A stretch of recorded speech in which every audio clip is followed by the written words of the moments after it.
Hello, everyone. How are you? Have you had a good evening? Um, happy International Menopause Day, I guess. We'll just wait for a few more people before we start. Very well. You advertised it. I'm not quite sure why I started this, but I thought, you know what? Let's do something and see what we can do to get the conversation going. Because a lot of us, hey, hi, Caroline, thank you for joining. I've got my specs on because I can't see anything. I will keep reading the comments and seeing what we can do to make sure that I try and answer everybody as much as I can.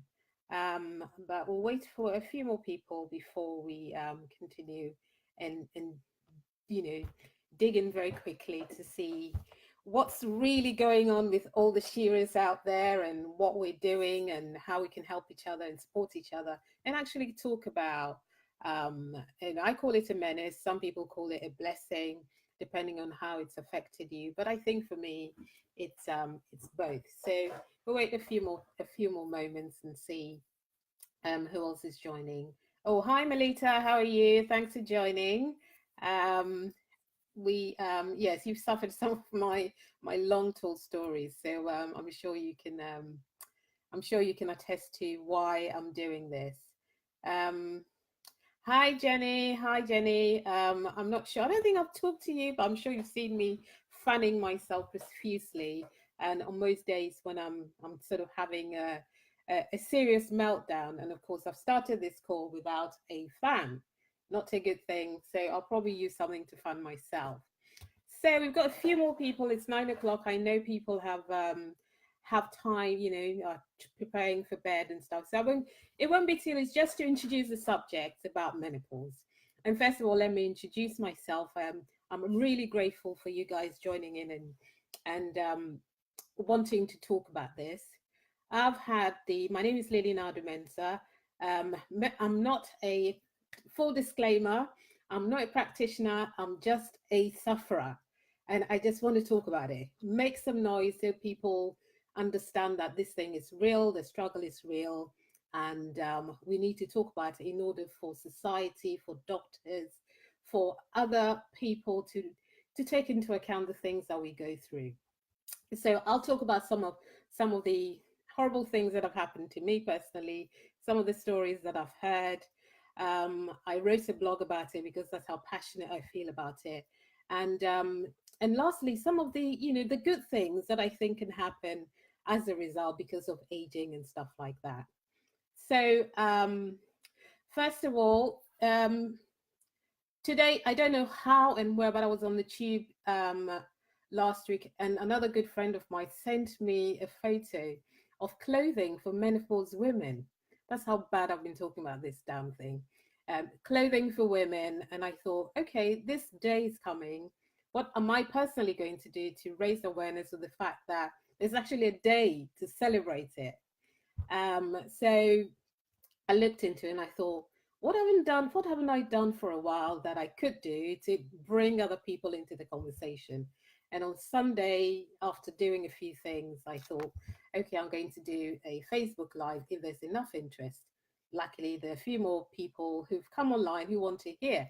Hi Tanya, hi Sharon, hi Amalai. That some men have joined because they want to know how to relate to their wives and girlfriends because they're having a meltdown. So first of all, some of the symptoms that are out there, and let me read some of them to you. I've got my piece of paper. I know hot flushes are there, the ones that sort of just jump at you in the middle of the tube and you don't know what to do, and the people sitting around you and thinking, oh my god, what am I going to do? Oh, and then you start having a meltdown. Or you're in the middle of a meeting, that's where it happens the most. You're round table, everybody's suited and booted. You've got your nice scarf on, you've got things around your neck, and all of a sudden there's this thing that in your makeup all melts. Who's had that? Who's had a makeup meltdown?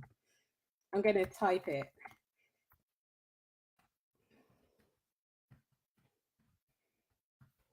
Well, a lot. I mean, I have certainly had that, and without any explanation. And what I actually did was to excuse myself from the room and just go and compose myself and come back. But of course, eventually, I learned how not to overload myself with and started to layer my clothes. Now, the night sweats. The night sweats are one of those things. And I was speaking to a very good friend of mine yesterday on her radio show about this very topic. For some reason, this menopause thing has taken on a new lease of life this week for me. So I went on her radio show and we started talking about it. And as well as I was saying to her that if, not being able to sleep at night or lack of sleep is actually used as a weapon in interrogation. So if you, as a woman, you're not sleeping at night and you have to wake up and go to work, look after the family, look after your, whether it's your staff or your boss, or look after the business, you'll be tired and stressed. So what then comes out of that is that you become irritable, you have mood swings, all sorts of things. And a very good friend of mine gave me a tip. Caroline gave me a tip about night sweats, which was you use fluffy towels. I've never thought of that. Yesterday I learned something new. Fluffy towels under I think under your head when you go to bed, or on your side, so that the sweat soaks into it. Caroline is or my friend is is also going through the menopause, but it's an early one due to chemo. So menopause, and perhaps what I perhaps should have started with, what is menopause? According to the NHS, and I'm going to read that, the NHS describes it as this, but it doesn't talk about the rest of it. Is the menopause is a natural part of aging that usually occurs between 45 and 55 years of age. As a woman's estrogen levels decline. In the UK, the average age for a woman to reach the menopause is 51. So that's the definition. But I suspect that the NHS was talking about the natural menopause, where you basically where your periods stop. The periods start. You start to feel a lot different long before your period starts, though your period stop. And I'm probably looking around 45 for myself. And at that time, there was other stuff going on in my personal life that, and either it was that raised it or that forced it to its natural conclusion around 49, 50 for me, or maybe I was just going through it, but that's what they say it is. However, some women have had it a lot earlier because of surgical intervention, hysterectomies, other um, medical reasons. So that is not the natural one, but they also have early menopause, which is not dissimilar to having the later one. So back to the symptoms. Where were we? So that's the whole gambit of what the menopause is. But from 45 to about 50, you just keep having, different things happening to your body. And as women, I think we need to start listening to our bodies and going to see the doctor, and not be too busy, because you're busy looking after kids, you're busy looking after everybody else. But if you're not feeling well, who is going to look after you? So the idea is to find time and make time for you first.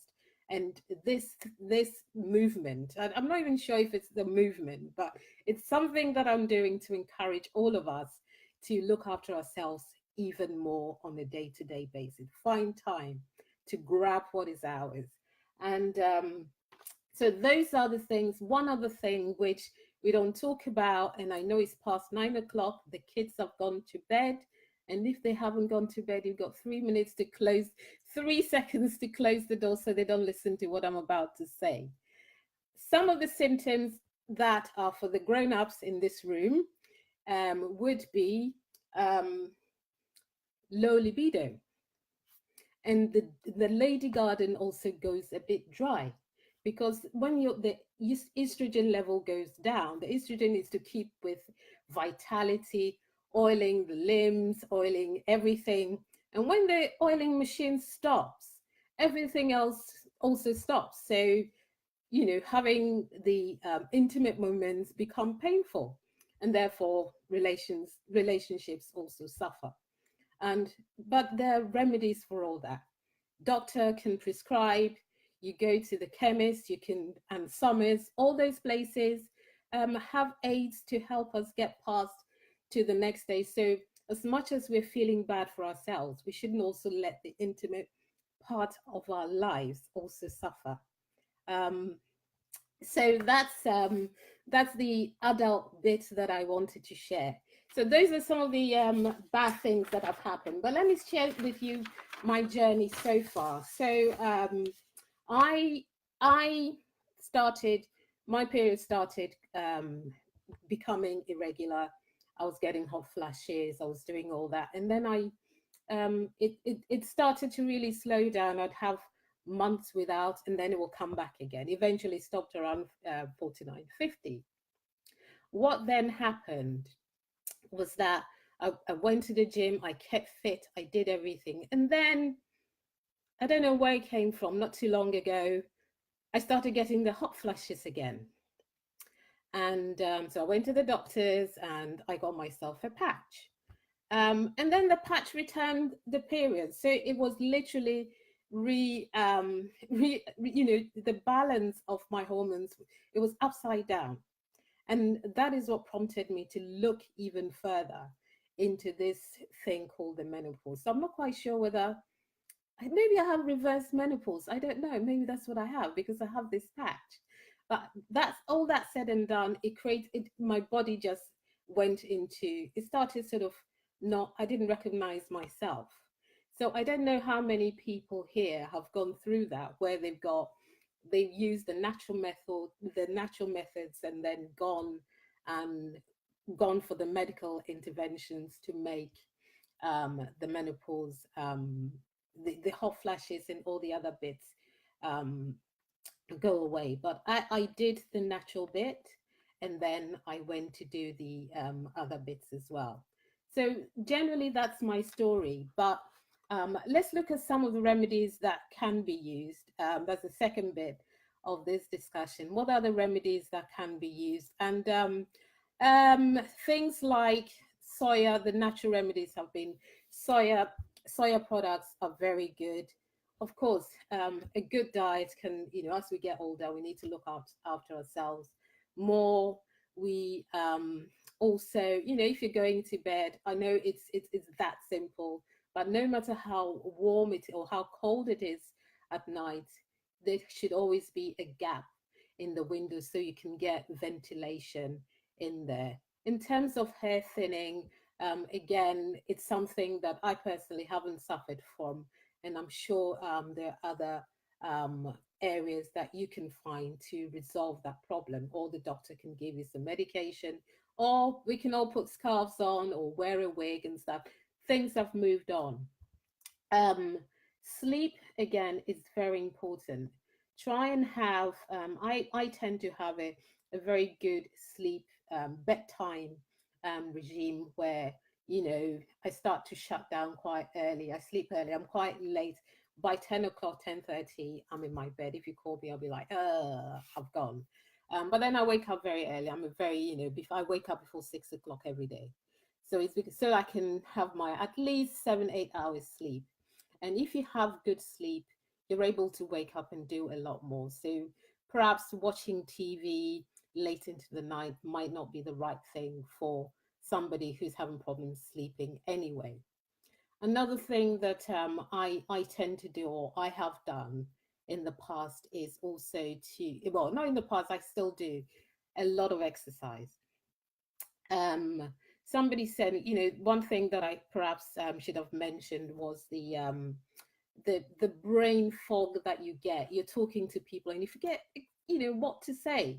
I don't seem to have suffered from that today, but yeah, and it's very, very frustrating. What happens, what I use for that, I go for a run. So I tend to use that window of whether it's a morning or maybe go to yoga class. Yoga can strengthen your bones because as the elasticity in the body starts to go, other things start to happen, creaky bones and stuff. So yoga is also a very, very good way of keeping us looking and feeling supple. Um, Running, boxing, all those things. And I keep pushing myself. And this year alone, I have done 3 10Ks, raised money for charity. But it's really to help me, show this body of mine that I love it. And I'm going to make sure that it doesn't suffer unnecessarily because it's got a lot of work to do. Now, what else can we do? Is there anybody here that can, Fiona, hi Janet, hi Pauline, hi Jeff, hi Tokes. Fiona, you are a you are a health and wellness coach. Any recommendations that you might want to add? I've put you on the spot there, and by all means, you can let us know. Can I add you to it, or should we just carry on? Any suggestions there in terms of helping women? Hi, helping women with the menopause. I'm sure she'll come back. She's thinking about it. I'll put her on the spot. But some people talk about mindfulness, keeping calm, but it's so hard to keep calm when you're having a hot flash, right?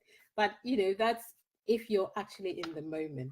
But trying to have that balance, I've found it's actually, so those are some of the things that has helped me. What I think, and because we are talking more about it, is that and I might start a petition. You know me, I start something up, I grab something between my teeth and I keep running with it. Maybe start a petition that perhaps women over 50 do not have to travel in rush hour.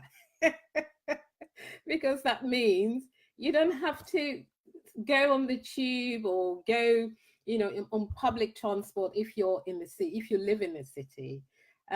Because that means, hi Fiona, yes, of course, look at diet, reduce stress, meditation. Yes, yes. This Fiona is a professional, and Fiona, when we finish, if you don't mind, I can share your contact details on here about reducing some of the things over the menopause. So if that's okay with you, I'll share your details. And if anybody is concerned, they can. I've seen Fiona at work. She looks fit and she is fabulous. So there you are. Now let's talk about also looking forward. If you're of a certain age, looking forward, because I don't think the menopause should define us. This is our time, okay? Once upon a time, we all had, well, most of us were looking after the family. The family is about to get smaller. It may be just you and your partner, or just you and a somebody, a boyfriend that comes to visit, or you go and visit. It's your time, or you live together. This is our time. Hi, Jacqueline. Hi, Jacqueline. This is our time to actually grow, because society somehow thinks that those of us going through the menopause have done, shriveled up, witches who should not even speak. I'm not going to shut up. I'm going to talk. I'm going to make sure that we stay relevant. And the more we talk about what we have to add to. Hi, Ju. How are you, darling?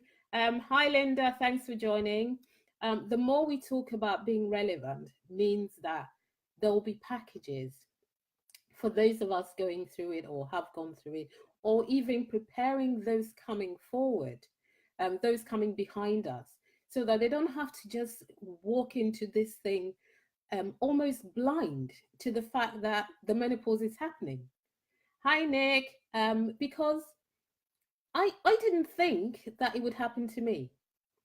It was something that happened, and your period stopped and that was it.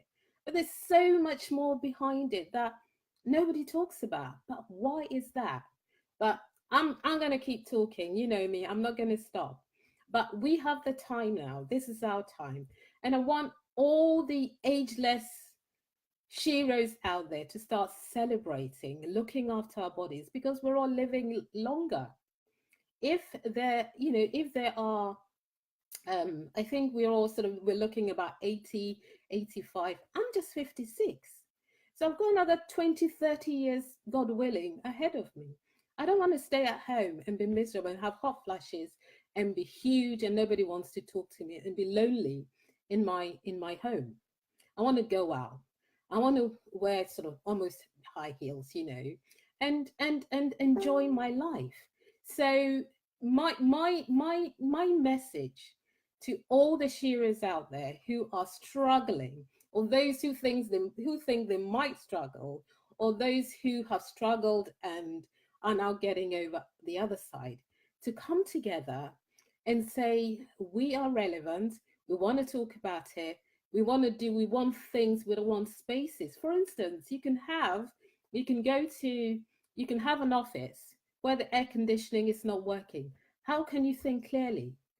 So workplaces should have that space for people like us, those going through the menopause, and our voices should be heard. They shouldn't just create stuff for somebody or people who are, visually, they have visual.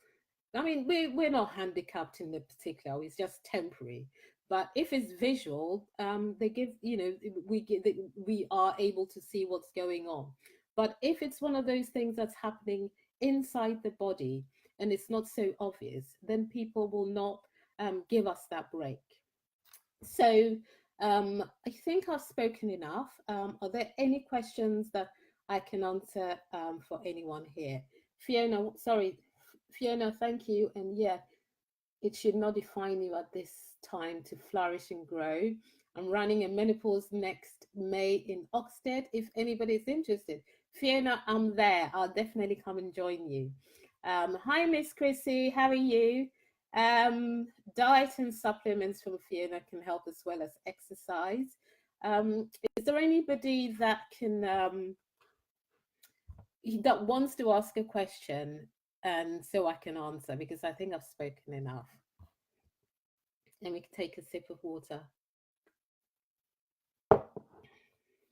Okay, everybody's been shy here. Hi, Hannah. Hi, Kobina. Um, Hi, Kofi. What are the symptoms? Oh, Linda, you came late to the party, but let me reply.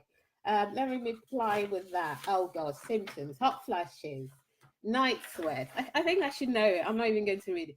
Hot flashes, night sweats, foggy head. You can't remember anything. You're irritable. You tend to bite people's heads off. You get a big clamming. Yes, that's something else that Candy mentioned yesterday. People get very clamp. Everything is sweaty. Generally, it's messy and sweaty. But one solution. Um, hi, Jacqueline. Menopause can also happen at an early age. Yes, I mentioned that earlier. It can happen around 35. Some people have suffered from that. One solution to the hot flashes is that always being prepared. So a lot of layering. So you can have your strappy top and um, a scarf and a cardigan and a shawl. And as you get cool, you put things on, and as you get hot, you just start taking things on. That's me on the tube almost every morning because I can't, or I couldn't at one point, regulate my body temperature. So it's been a real struggle, and I had to learn to cope. So in terms of overheating, the body that overheats, which is what it is, basically your internal thermostat is not working properly. So it's like a car. Any small thing, it will overheat and then it will cool down and just crash. So it's about finding a way to make sure the body doesn't heat up too quickly, and that means keeping the layers according to the temperature in especially in a confined space. Weight gain, foggy brain. Yes, that's one of the. Oh, lack of libido. Yes, for Linda, lack of libido, anxiety, outbursts, tears, anger, fighting with strangers in the street. Is I've done that in the past, but I've stopped doing that now. I've grown up. How long does it last for? Linda, what can I say? For me, I'd say it was gradual. I didn't put two and two together, but you're probably looking about 4 to 5 years for you to have the perimenopause, which is all those things happening before you finally stop your periods. So about 4 to 5 years, but then the hot flashes can go on for about 15 years. You just have to learn to manage it, or it can just stop. So I couldn't everybody or every woman is different. No two sisters are the same, but you may have similar things that happen to you. But even twins have a different physiology. Hi, Caroline. Oh, Caroline says, hot tender balloon breasts were the first signs for me. Oh, hello, darling. Suffered for 2 years. Eventually, I threw all my weird bras out and replaced them with M&S non-wide ones, which were much more comfy. That's a very Caroline. You must run this program next time. Now, period stops. Breasts have calmed down. Okay, so Linda, Linda's about to run away. She goes, what? Yes, it does. I mean, this is what you see people smiling, Linda. You have no idea the journey that we've had to walk through every day in order to combat this weirdness that women have to go through. But I also understand that men go through that, but I'm not quite sure how that works. My research hasn't ventured into that side, but I'm sure at some point I might look into that. So, yes, keeping ourselves relevant is the key message here. Keep exercising, keep talking to people, keep talking to your doctor. Linda, if your periods start to get a bit weird, go and see your doctor because that's one of the first signs. If you're having menopause, oh, thanks, Fiona. Menopause is what they call the male version. Um, you're going to change your sex. You can't do that. God gave that to you, Linda. Basically, Linda, what happens is that we things start to happen to your body, and that's when you get a blood test or something to see if your estrogen levels are going down, and that's one of the first signs. So you can go the natural route, or you can try a combination. Like they've got gels. I mean, there's a lot of stuff on the market. Holland and Barrett, any health food store would do a lot of things. I think I mentioned soya um, products. Is it black cohosh? Is also another one. Linseed and all those things actually help. A lot of pulses will also help to increase your estrogen levels and so on and so forth. So, any other questions or last final word? 12 months, no periods, then you're done. Yes, that's the key. If even if your periods are um, if your periods are not are irregular, um, once you have your last period and it goes on for 12 months, that's when you've actually graduated to menopause. Does that make sense? But anything before that is the perimenopause. So anything before irregular periods, gorged breasts, and all that, low libido and all that comes in before the final graduation. I think I'll call it that. I don't want to put some negative stuff on it. The final graduation is 1 clear year after your last period. So black cohosh, angus, castors, magnesium is a must for sleep. Okay, people, Miss Fiona says magnesium is a must for sleep, anxiety, bone and muscle health. I'm going to the shops tomorrow. I've never thought about that. So yeah, this is it. I don't know.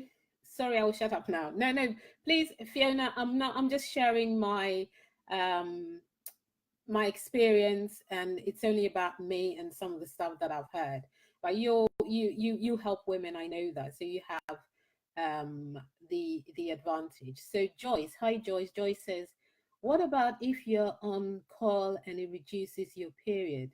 That should not, the coil and the menopause are two different things. If you have a period, you have a period. If you don't, then if it stops or you're having those hot flashes, then that's fine.